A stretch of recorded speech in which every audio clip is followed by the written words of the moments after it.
Trouver le spécimen idéal n'est pas chose aisée.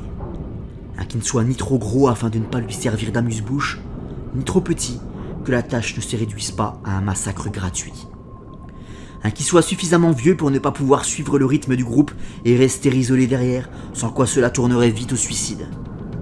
Mais pas trop vieux non plus, pour ne pas perdre l'intérêt sportif de la chose.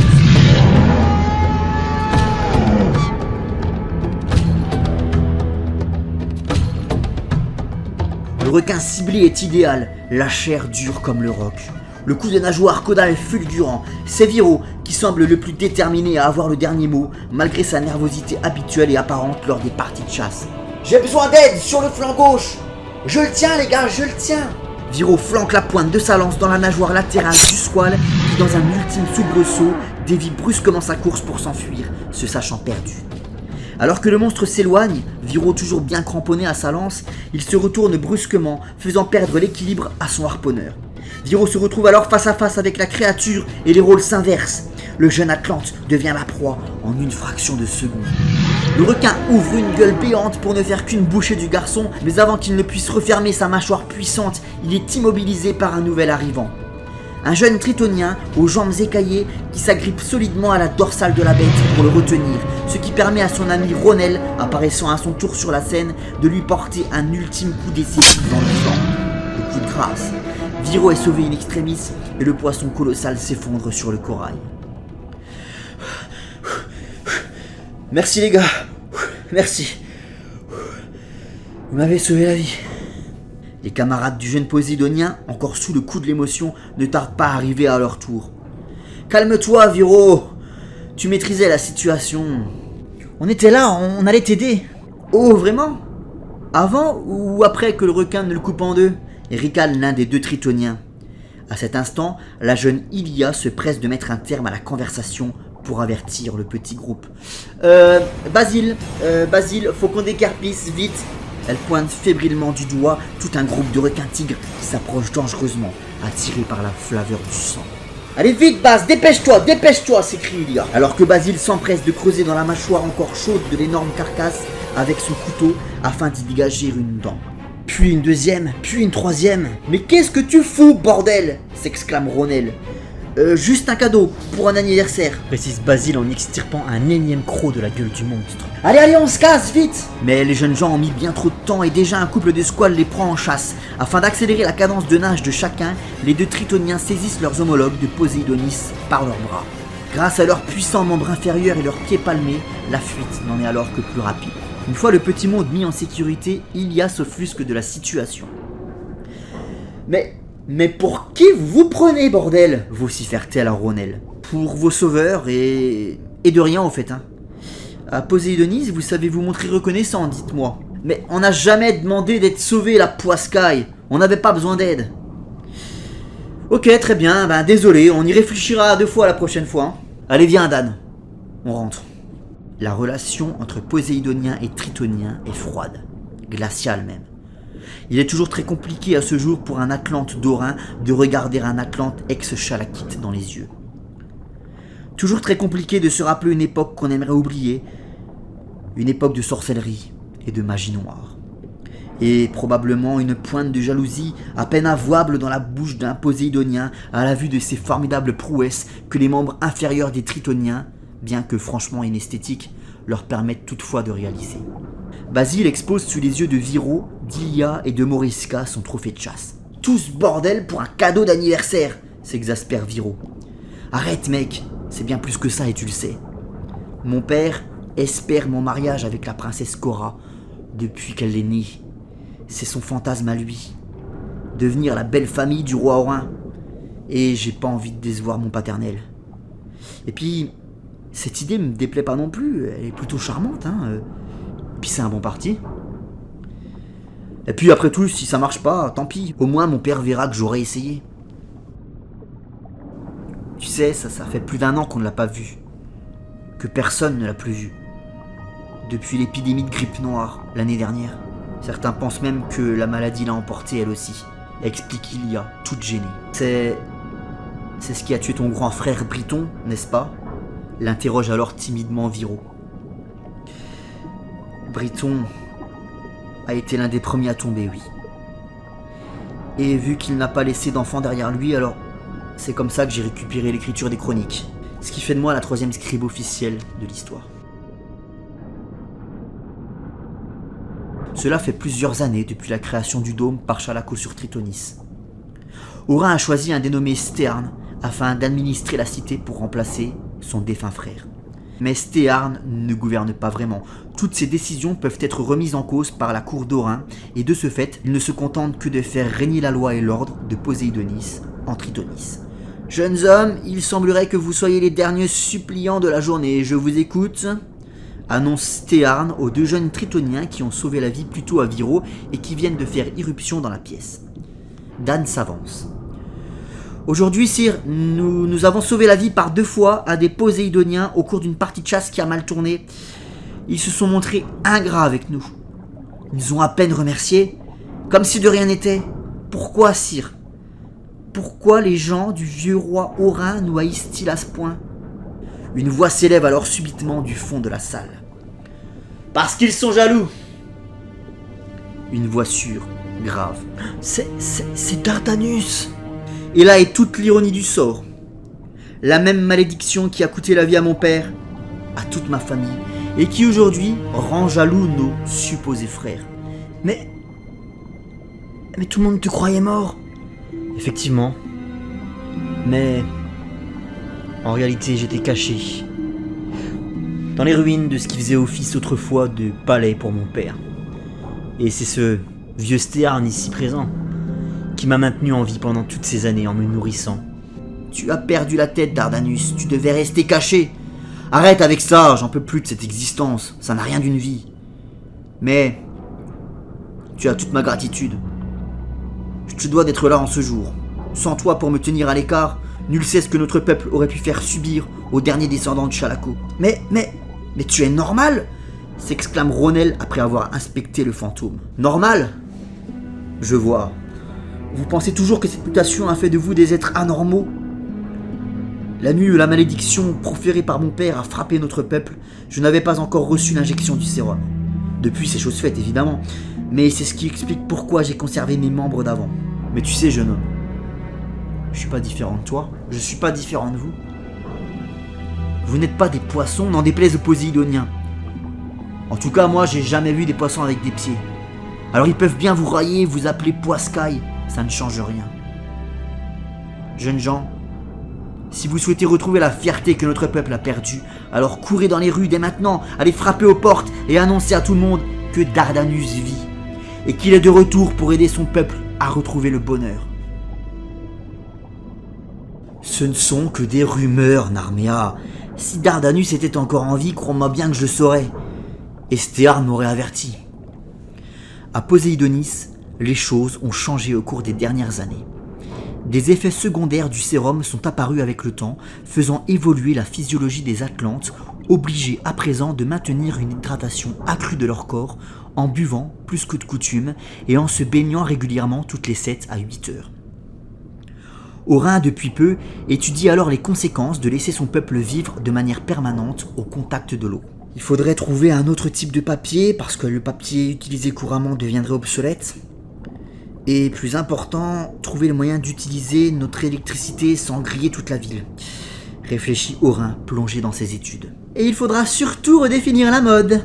On peut difficilement se montrer présentable avec une jupe qui flotte au-dessus de sa culotte. Cette remarque, c'est Gulachia qui la tient.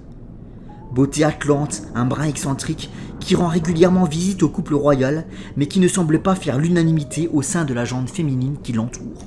Gulachia, qu'est-ce que tu veux ? Soupire Narméa.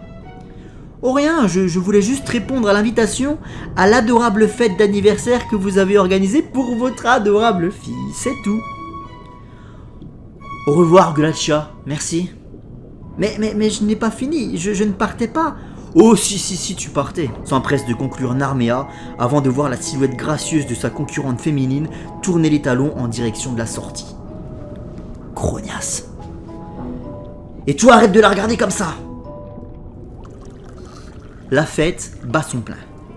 Les tables débordent de fruits de mer, d'entremets, et même si le vin manque cruellement depuis l'épuisement des derniers stocks, l'ambiance est joyeuse et décomplexée. Basile est là, lui aussi, impatient à l'idée de revoir enfin sa promise, isolé depuis plus d'1 an dans ses quartiers royaux des causes de l'épidémie de grippe noire et d'une santé fragile.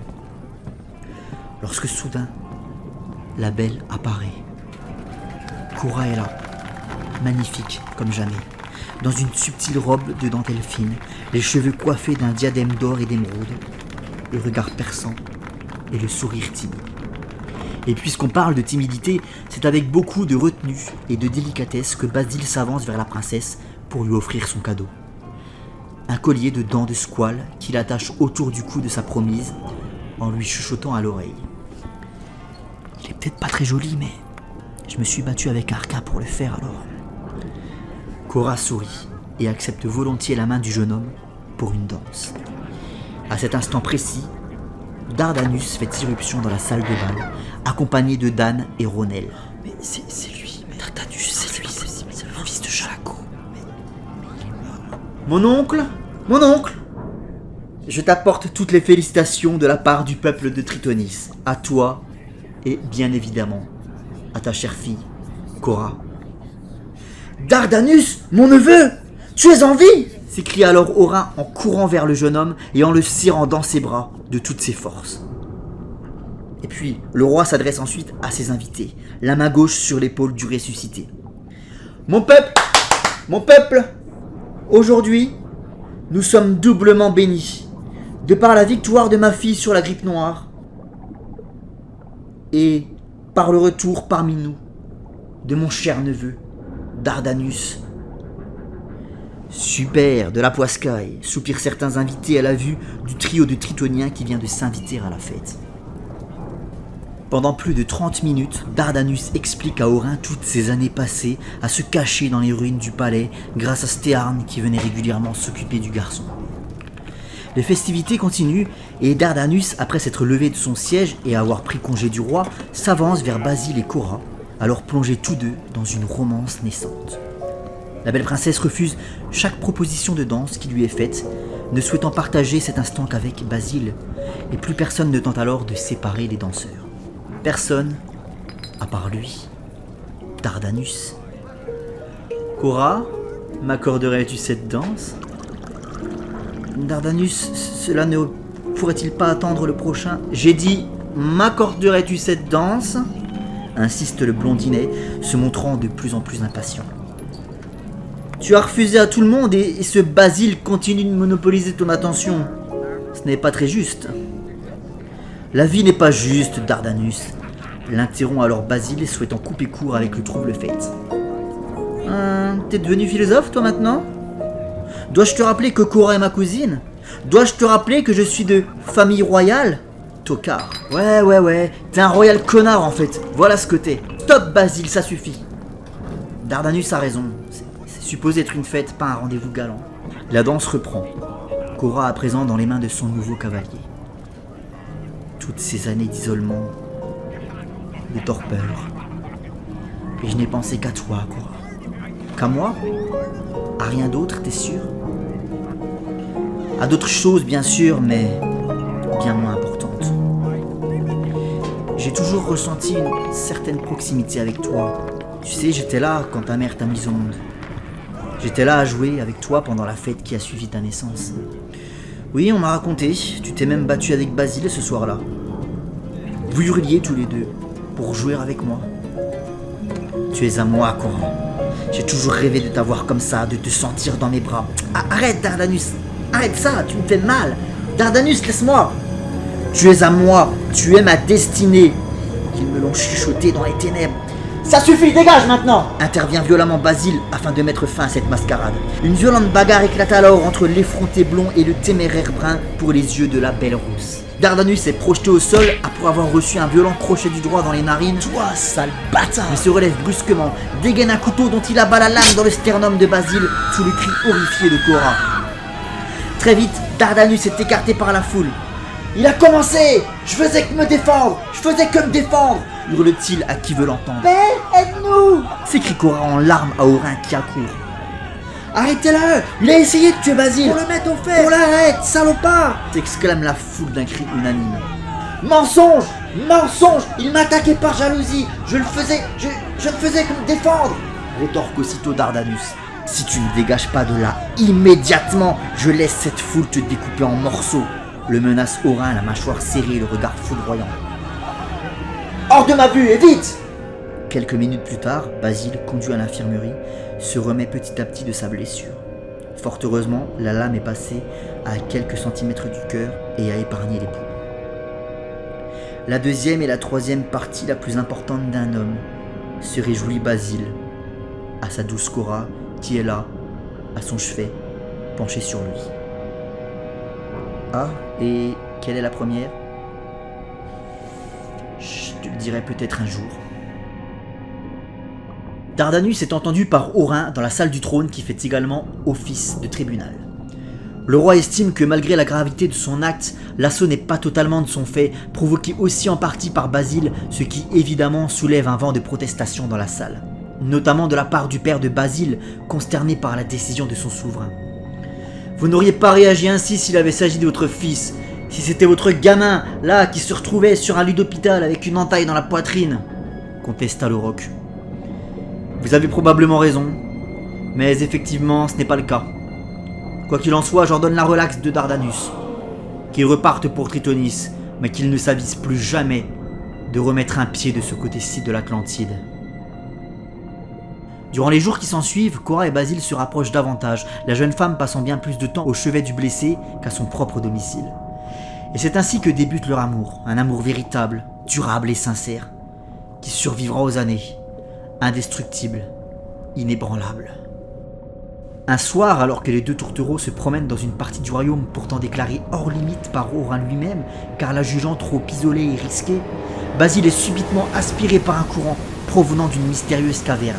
Le garçon se débattant bien que mal sous le regard de sa chérie, impuissante, assistant à la scène de loin, ne pouvant s'approcher davantage en raison du danger. « Combat-le, Basile!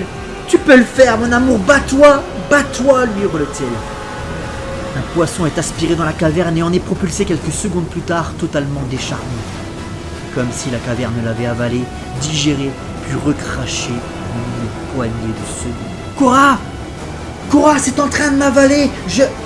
Rassemblant suffisamment de courage, la princesse se jette de toutes ses forces à la rescousse de son compagnon, dont elle saisit le bras afin de le tirer vers elle de toutes ses forces. Le couple finit par se dégager difficilement de l'attraction infernale et par se reposer bien plus loin. Tu m'as sauvé la vie, mon amour. Aloroc et Orin entrent dans la chambre de Basile.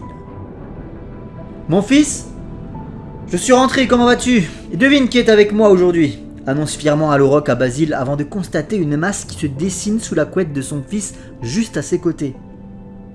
Basile, qui se cache sous cette couette? Orin, qui lui emboîte le pas, plaisante alors.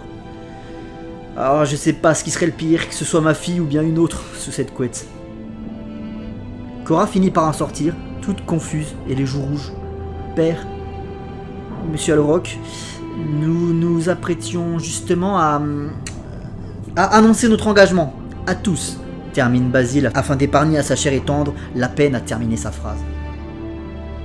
Et ainsi se prépare l'heureux événement tant attendu par toute Atlantide, le mariage de la princesse Cora et Basile, fils d'Aloroc. D'un côté, les conseils vestimentaires de la Délurée Galuccia ne semblent pas au goût de tout le monde, et de l'autre, le jeune promis enterre sa vie de garçon dans les tavernes coquines de Poséidonis. Narméa, quant à elle, entre dans une légère phase de dépression nerveuse à l'idée que son bébé est sur le point de se marier, ce qui accessoirement ne la rajeunit pas, et les parents de Basile savourent en tête à tête et avec modération un verre de leur dernière réserve personnelle.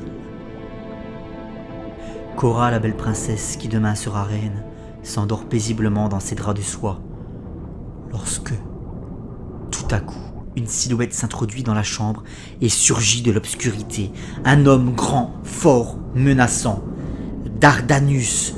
Elle le reconnaît. Il plaque sa main droite sur les lèvres de la jeune fille avant que cette dernière n'ait le temps de crier. « Bonsoir, Cora. Je vois que tu te souviens de moi. Ça fait quelques années déjà. J'ai appris que tu allais te marier demain. Petite Cora deviendra grande. C'est ton vrai amour qui t'a offert cette chose, n'est-ce pas? Arraché à la mâchoire du plus grand prédateur de l'océan. Mais il ne sait rien des prédateurs. Tout ce que je voulais, tout ce que j'espérais, c'était une invitation à ton mariage, Cora. J'ai attendu, mais bizarrement, je n'ai rien reçu. Arrête de te débattre! Je ne vais pas te faire de mal, je ne vais pas te tuer. Je ne peux pas te tuer. Je t'aime, Cora. Je t'ai toujours aimé depuis ta naissance. Tu es mienne. Déjà petit, je voulais jouer avec toi. Rien n'a changé, non. Mais toi, tu t'es offerte à un autre, alors même que les voix t'avaient promis à moi. Ah, tu mords, arrête ça!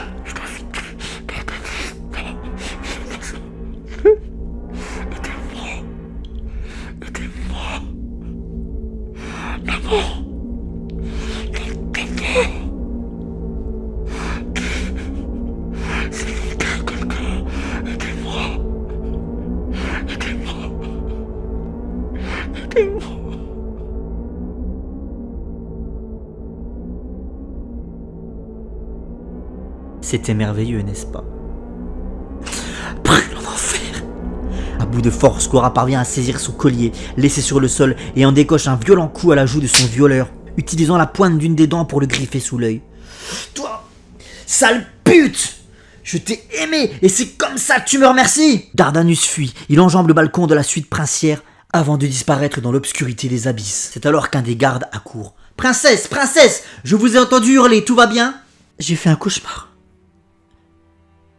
Juste un cauchemar. Êtes-vous certaine que tout va bien, princesse? Peut-être puis-je avertir votre mère? Non, non, non. Vous savez, parfois, parler de ces cauchemars aide à les rendre moins effrayants et à les oublier. Merci pour vos conseils, garde. Mais s'il vous plaît, laissez-moi seul, je vous en prie.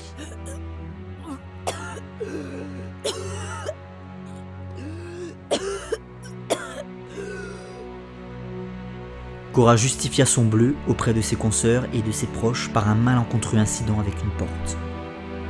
Elle ne révéla rien de cette nuit-là. Trop honteuse. Le mariage eut lieu comme prévu, à la date convenue. La belle resta silencieuse. La nervosité naturelle d'une nouvelle mariée, dira-t-on, pour expliquer le calme troublant de la princesse.